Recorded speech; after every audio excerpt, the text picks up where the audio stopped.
everyday, astralprojection.com.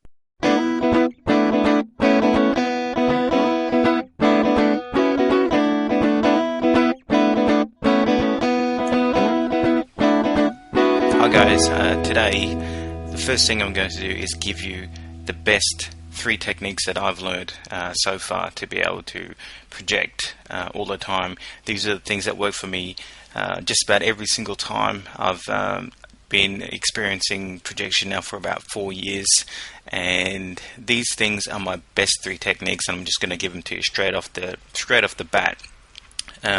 Nice, short and to the point. This might not be for everyone. There's going to be some stuff here if you're a newbie and you haven't done any projection before. Some of it won't be relevant to you, and same with the guys who are projecting all the time. Some of it won't be relevant to you either. But these are the 3 best things that work for me each and every time. Step 1, getting into a trance state. The best thing that works for me is I just go to sleep and I wake up first thing in the morning at about 5:30 in the morning for about 20 minutes, and then I go back to sleep. As many of you know, one of the hardest things to do was to be able to get into that nice relaxed state all the time. And the best thing that I've found is if you just have a good night's sleep and then you just wake up at around about 5:30 or something in the morning, maybe 6:30 if you sleep in late. Wake up for about 5 minutes, maybe 10, and then you go back to sleep and you're completely relaxed and your mind's really fresh, so then you can just focus on leaving your body, and it's really easy that way, really easy. I used to spend a long time trying to figure out how the hell I was going to get relaxed enough to be able to project in that way. This way works for me literally 8 times out of 10 when I want to project. I've managed to be able to pull between 3 to 7 astral sessions a week for the last 3 to 4 years, no problems, by using that method. Works every single time just about for me. So best method for relaxation, just go to sleep, let nature take its path, and wake up about 5:30 in the morning and you're ready to get straight into trance. Second tip, when I'm trying to leave my body, I don't try to will my spirit body out of my body. I just let myself go to sleep, and I just put a mental post-it note as I'm going to sleep to keep an eye on my thoughts and watch what's happening in front of me. Just let yourself go to sleep. It's like falling asleep on the bus. If you keep a mental post-it note at the back of your head which says, okay dude, keep an eye on where the bus is at this time, and just stick your head up every now and then to make sure you haven't missed your stop. It's that same kind of feeling. You just go to sleep, let yourself go, and keep that intention in the back of your mind saying, I'm going to project, keep an eye on what's happening around you. Alright, then as I start falling into sleep, I just take note of how my body's feeling at the time. And when you start seeing those dream images starting to come up, you know that you're getting to the point where your launching pad's readily available. And after a while, your mind will start just waking you up when it hits that feeling, and it notices it's getting close to being out of its body. Bang! I just wait for those images to come up, pop up in front of my head. I know that they really take notice there, fall in and out of sleep.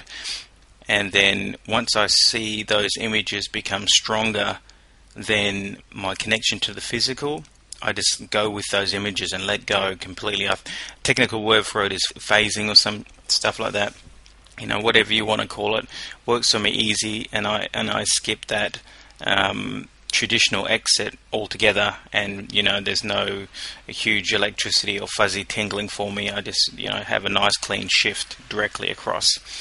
The third thing is getting around. When you finally get out and about and you want to get around, that can be a bit of an issue, especially when sometimes those experiences are quite short. You want to make the most of it. I've found what works best for me is asking who your helper is, or asking your higher self to take you somewhere. That usually works really well. There's a few ways to get around. The first way that you usually get around is you can just fly around like Superman. That's fine. It's all fun in the early days, but when you've got a limited amount of energy and limited amount of focus, it's not the best way to do it. The second way that you can get around is you can actually fly up really quickly and see if you can break into another dimension. That's all cool too, but it takes a lot of energy. And if you're anything like me and you don't do a whole heap of energy work, you got to make sure that you spend your energy wisely there, because it's not really one of your strong points. The third thing that you can do is you can do a trick that I call the slingshot technique, where you just stay in the room wherever you are.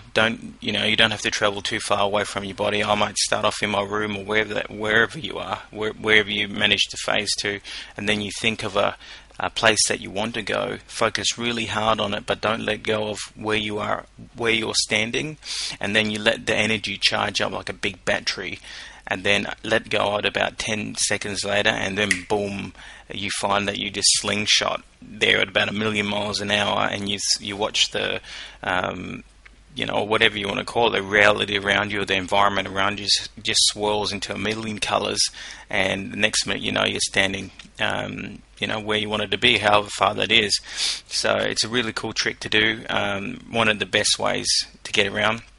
But the ultimate best way that I've found so far is if you just ask your higher self to take you. This saves me a whole heap of energy. Usually I get someone to grab me. They literally just come along and they pick me up by the scruff of the neck and they take me where I want to go.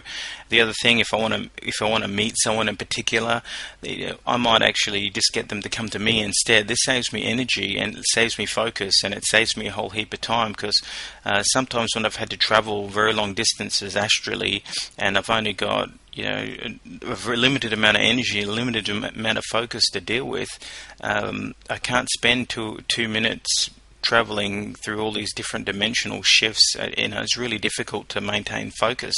So I get them to come to me, or I get someone to take me there, because there's no wasted time or energy getting there. So they're my top 3 techniques. Not all of them for newbies, but hopefully I'll get a few of you guys out there who haven't been doing any astral projection yet, and for those of you who are intermediate and you're getting out a bit, try the higher self thing.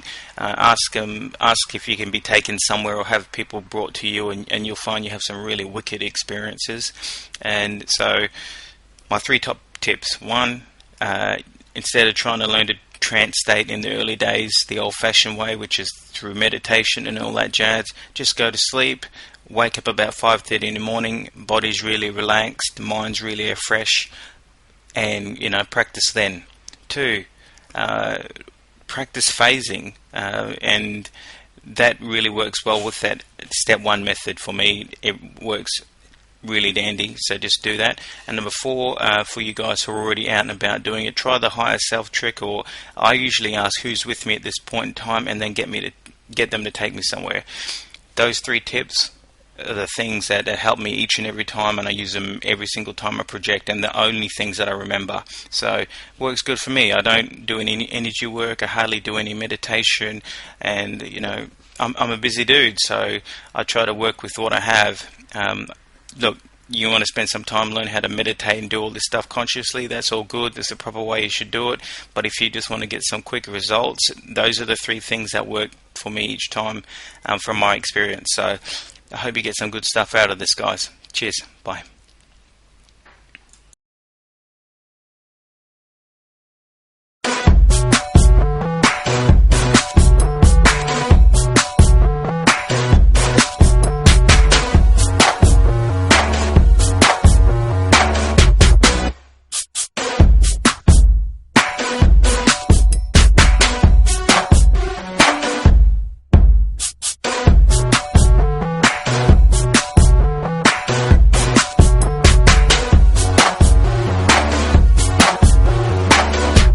everyday astralprojection.com